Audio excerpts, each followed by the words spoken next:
5 berita terpopuler hari ini, Jumat 12 Desember 2025 di Bloomberg Tech News Flash 5 yang pertama, Danantara beberkan 3 biang keladi FID Rosneft di kilang Tuban macet. BPI Danantara menyatakan terdapat 3 komponen yang masih dikaji hingga mengakibatkan keputusan investasi atau Final Investment Decision atau FID di proyek Grassroots Refinery atau GRR atau kilang Tuban tersendat bertahun-tahun. 3 komponen ini adalah Capital Expenditure atau CAPEX atau modal kerja, permintaan dan penawaran dari hasil produk kilang serta pendanaan proyek tersebut.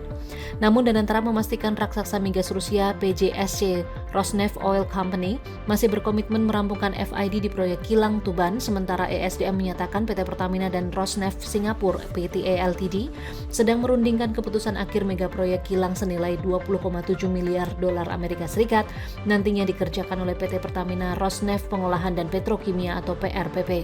Pertamina lewat anak usahanya PT Kilang Pertamina International atau KPI memegang 55% saham PRPP, sedangkan 45% saham lainnya dikuasai Rosneft Singapura. Setelah tersendat beberapa tahun, FID Rosneft di proyek GRR tersebut semestinya ditargetkan rampung pada kuartal 4 2025. Kedua, 9 bank raksasa Amerika Serikat terlibat praktik debunking motif politik agama. Untuk kali pertama, kantor pengawas mata uang atau Office of the Comptroller of the Currency atau OCC mengumumkan secara publik bahwa 9 bank besar Amerika Serikat melakukan pembedaan terhadap nasabah tertentu. Temuan ini sejalan dengan imbauan Presiden Donald Trump untuk membatasi praktik yang ia anggap sebagai debunking. Menurut OCC, antara 2020 dan 2023, bank seperti JP Morgan Chase & Co., Bank of American Corporation, Citigroup Incorporation, Wells Fargo & Corporation, US Bancorp, Capital One Financial Corporation, PNC Financial Services Group Incorporation, Toronto Dominion Bank, dan Bank of Montreal menerapkan kebijakan yang membatasi akses ke layanan perbankan atau pemrosesan yang rumit bagi nasabah berbagai sektor. Pada September, OCC berencana mengirimkan surat yang menuntut rincian masalah ini pada lembaga keuangan Wall Street. Setelah pada Agustus, Trump menandatangani perintah eksekutif untuk memberantas praktik debunking dan mewajibkan regulator mengidentifikasi lembaga keuangan yang sebelumnya terlibat. Perintah ini juga menginstruksikan regulator agar menghapus standar resiko reputasi dari pedoman mereka. Ketiga, proyeksi suku bunga The Fed pada 2026-2027. The Fed untuk ketiga kalinya memutuskan memangkas suku bunga acuan sebesar 25 basis point menjadi kisaran 3,5% hingga 3,75%. The Fed juga mempertahankan prospek mereka hanya satu kali pemangkasan bunga acuan tahun depan. Sementara untuk 2026-2027, para pejabat The Fed menunjukkan satu kali lagi penurunan suku bunga pada tahun 2027.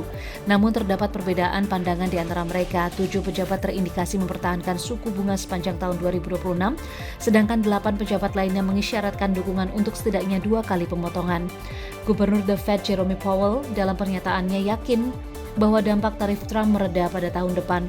The Fed pun menaikkan perkiraan pertumbuhan ekonomi 2026 menjadi 2,3% dari 1,8% pada September.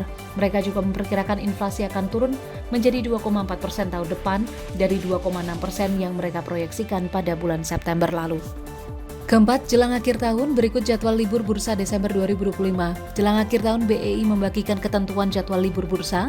Dalam bulan Desember, BEI menetapkan 3 hari libur bursa, yakni 25 Desember 2025, Hari Raya Kelahiran Yesus Kristus, 26 Desember 2025 sebagai cuti bersama perayaan Natal.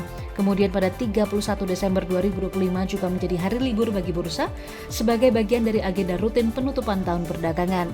Pada tanggal tersebut tidak ada aktivitas transaksi dan pasar akan kembali beroperasi awal Januari 2026 sesuai ketentuan BEI. Melewati pergantian tahun pada 1 Januari 2026 juga tercatat sebagai hari libur bagi bursa, sehingga perdagangan pasar modal akan aktif kembali seperti biasa pada Jumat 2 Januari 2026. Kelima, Meksiko naikkan tarif impor Cina dan Asia hingga 50% berlaku 2026.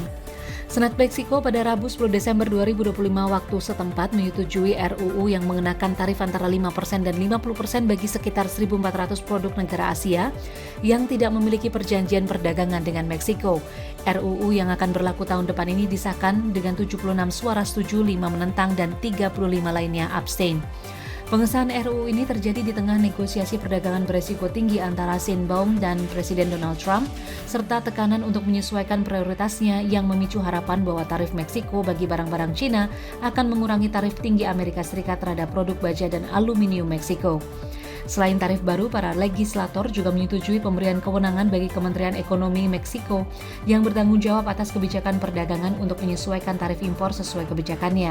Kebijakan ini dapat berguna bagi pejabat Meksiko menjelang tinjauan perjanjian perdagangan USMCA Amerika Utara tahun depan dengan para negosiator Amerika Serikat dan Kanada. Itu dia 5 berita terpopuler pilihan Bloomberg Technos hari ini. Ikuti terus update selanjutnya di www.bloombergtechnos.com.